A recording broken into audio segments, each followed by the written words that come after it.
নমস্কার বন্ধুরা, মৌসুমি ডায়েরি ব্লগে তোমাদের সকলকে স্বাগত জানাই। তো ব্লগটা এখন থেকে স্টার্ট করছি। তো এখন বাজে ঘড়িতে প্রায় 6:30 বাজে। তো আমি এখন বসে আছি বলতে আমি রান্নাঘরে ছিলাম, রান্নাঘর থেকে বসে আছি। আর এখানে তোমার দাদাভাই ঘুমাচ্ছে। আমি সন্ধ্যাবেলা টিফিন ঠিক মতো করতে পারি না, এরকম হাতে সিঁদুর লেগে গেছে। তো সন্ধ্যাবেলার টিফিন তোমার দাদা ভাইয়ের জন্য আমার ঠিকঠাক করে হয় না, কারণ তোমার দাদা ভাই ঘুম থেকে উঠতেই প্রচণ্ড দেরি করে, প্রায় 7:30 7:30 বাজিয়ে দেয়। এখনও ঘুমাচ্ছে, কখন উঠবে কোনো ঠিক ঠিকানা নেই। তো আমি আজকে কি করেছি দেখো, যেটা তোমাদের সঙ্গে শেয়ার করছি। তো আজকে আমি দুপুরের রান্নার মধ্যে করছিলাম, আলু ভাতে দিয়েছিলাম আর ডাল সিদ্ধ দিয়েছিলাম ডাল ঘটিতে। তো সেই ডালটা অনেকটা হয়ে গিয়েছিল বলে সেই ডালটা আমি একটু রেখে দিয়েছি। তোমাদের সঙ্গে পুরো রান্নাটা মানে মানে ডাল বড়া করাটা আর শেয়ার করতে পারলাম না, কারণ এক হাতে ধরা মানে অসম্ভব আর কি। তো যাই হোক, তো আমি এখন কি করেছি তোমাদেরকে দেখাই, কেমন খেতে হবে না হবে সেটা আমি একদমই জানি না, প্রথমবার করেছি আর কি। তোমরা ভাববে যে পাগল না কি, কি করেছে, মানে শুনলে এটা ভাববে। তো সেই কিছুটা ডাল আমি তুলে রেখেছি, রেখে এখন আমি সেই সন্ধ্যা সন্ধ্যা দিয়ে পেঁয়াজ কুচিয়েছি, লঙ্কা কুচিয়েছি, সেই ডালগুলোকে নিয়েছি, নিয়ে আর বেসম তো ছিল না, তার বদলে আমি একটু ময়দা দিয়েছি। সেই ময়দা দিয়ে আর কালো জিরে দিয়ে আর তেলে আমি ভাজা করেছি। দেখো পকোড়াটা দেখো কেমন হবে, আমি জানি না কেমন খেতে হবে, জানি না। এটা আমার সন্ধ্যার টিফিন, বাট তোমার দাদা উঠতে বহুত দেরি করে।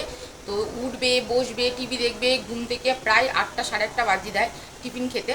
তো তখন আমার টিফিন খেলে না আমার একটু অসুবিধে হয় রাতের খাবারটা খেতে। তো যাই হোক, তো আজকে আমি ভাবলাম আজকে আর ও কখন ওঠে উঠুক, আর ডাকবো না। তো যাই হোক, তো আমি আমার খাবারটা বানিয়েছি।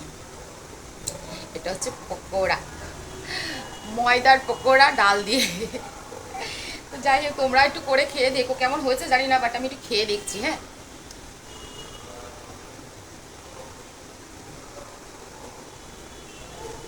খুব একটা খারাপ হয়নি, ভালোই হয়েছে, মোটামুটি ভালোই হয়েছে, বাট নুন হয়ে গেছে খুব।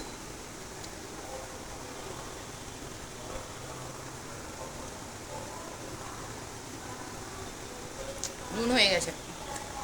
তো ভালোই হয়েছে, খারাপ কিছু হয়নি। তোমরা একটু এরকম আমার মতো পকোড়া বানিয়ে দেখো কেমন হয়েছে খেতে, মানে কেমন লাগে খেতে তোমাদের আর কি। একটু বানিয়ে দেখো। হ্যাঁ, আমার মতো কারা পাগল আছো ময়দা ডাল দিয়ে পকোড়া বানাবে এরকম, দেখো টিফিনটা বেশ ভালোই হয়ে যাবে। যদি সস থাকে আর একটু মানে ভালোভাবে খাওয়া হবে আর কি। আমার ঘরে সসটা ছিল, নষ্ট হয়ে গেছে, তো আর খাওয়া হয়নি। তাই যে বাবু মশাই ঘুমাচ্ছেন, এখন উঠবেন না, ওনাকে আর ডাকা যাবে না।